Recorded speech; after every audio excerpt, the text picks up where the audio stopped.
La forma narrativa en cine es todo aquello que está comprendido como un grupo de elementos narrativos y estilísticos organizados en un sistema, donde cada uno de los elementos está interrelacionado con el otro.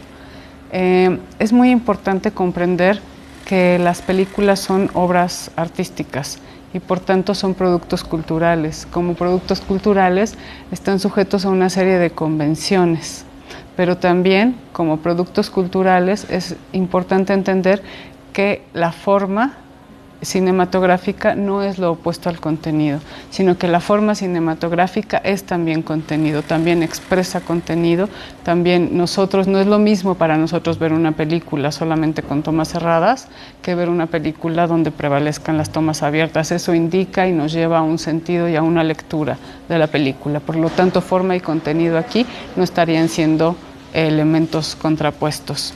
La forma fílmica, lo más importante de la forma fílmica es que en las películas tiene que haber un desarrollo que vaya desde una situación inicial hasta la final, pasando por una serie, haciendo un recorrido necesario para llegar a esa situación final.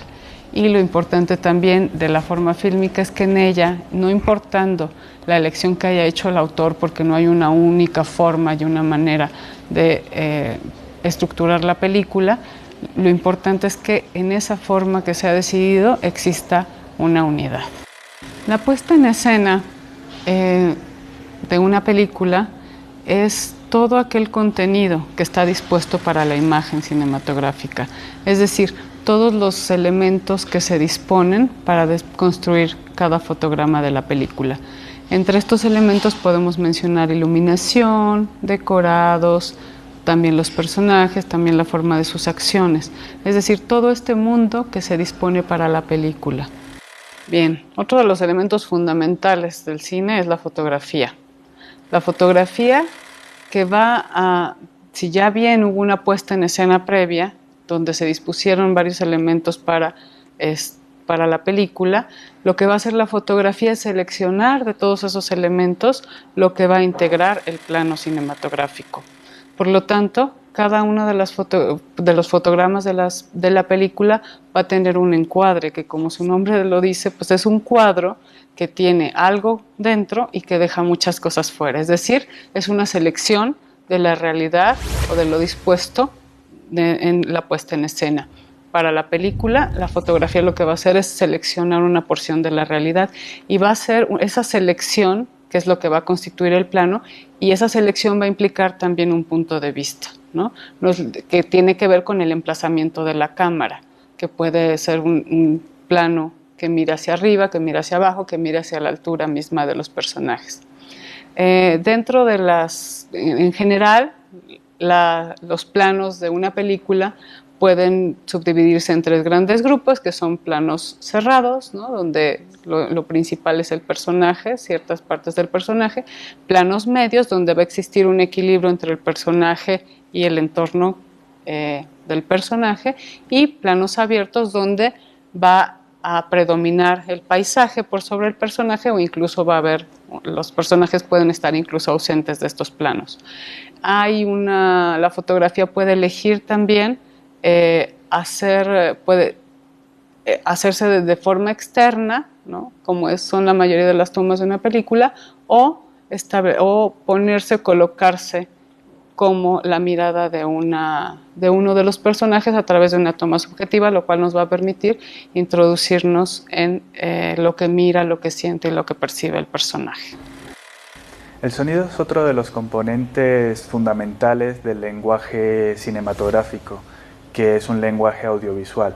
Aparte de lo que vemos, es fundamental analizar lo que se escucha. De ahí la importancia del sonido, que se incorporó al cine en 1927, lo cual marca un antes y un después en la historia del cine y nos permite hablar del cine mudo, el que se realizó de 1895 en adelante, y del cine sonoro a partir de 1927.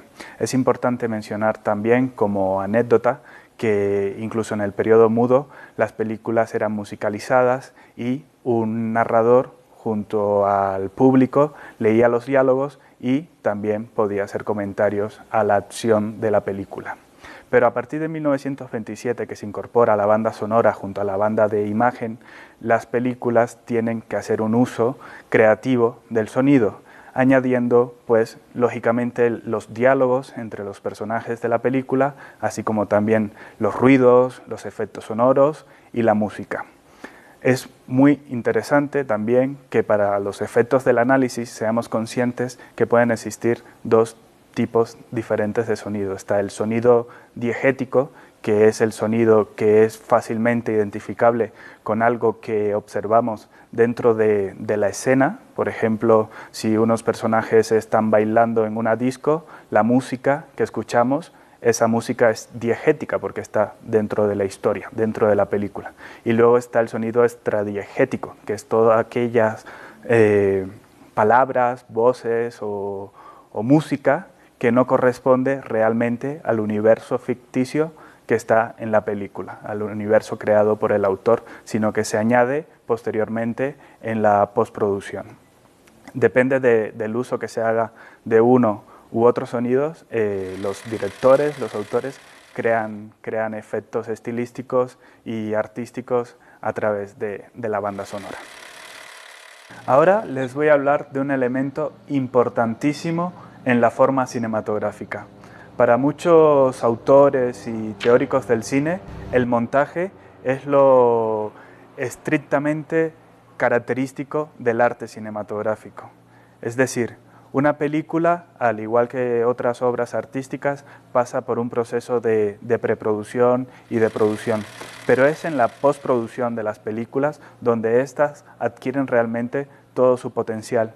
Es cuando se juntan las diferentes partes que fueron realizadas durante la etapa de medio, durante la etapa de producción, es decir, la grabación de las diferentes tomas, de las diferentes escenas, que juntándolas van a dar lugar a secuencias, y es en la suma de estas secuencias que se ponen en la mesa de edición, en la mesa de un montador en conjunto, que se construye el significado total de la obra cinematográfica. Es donde también se añade la música, los efectos especiales, los efectos sonoros, se añade información gráfica también, los créditos, etc. Es decir, desde que se inventó el cine prácticamente a finales del siglo XIX, así como a comienzos del siglo XX, se ha ido perfeccionando las técnicas de montaje a partir de cineastas que experimentaron, como los de la escuela de Brighton, o Edwin Porter, o David Griffith. Estos son considerados por la historia del cine como los padres del lenguaje cinematográfico a partir de la edición, a partir de fragmentar las películas en pequeños pedazos que juntándolos van a dar la unidad del filme.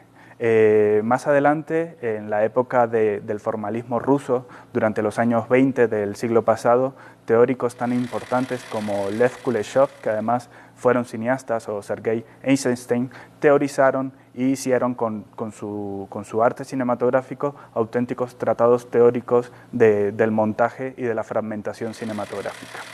Es posible que ustedes vean en la descripción del video los ejemplos del experimento Kuleshov, uno de los mejores ejercicios para comprender el alcance y el potencial que tiene el montaje. Y ya para finalizar, me gustaría que seamos conscientes que hay diferentes maneras de fragmentar una película. Puedes optar por hacer muchísimos cortes de poca duración cada uno de ellos, y estaríamos hablando a lo mejor de una edición o de un montaje formalista, o al contrario, un estilo más naturalista, donde las tomas tienen una duración más alargada. Incluso hasta se podría optar por utilizar el plano secuencia, que es la enunciación fílmica en continuidad y donde el corte no se utiliza. Y esto sí que, para finalizar, me gustaría que vieran algunos ejemplos de otros estilos de montaje, donde a través de esta técnica se puede contar una historia de manera paralela, lo que le sucede a diferentes personajes en diferentes espacios, y estaríamos hablando de edición de acciones paralelas, o se puede tratar también de montaje en continuidad, que es cuando vemos a un personaje ir atravesando diferentes espacios, diferentes lugares, pero en el transcurso de una misma acción. No hay nada mejor que ver algunos ejemplos para comprender todos estos conceptos.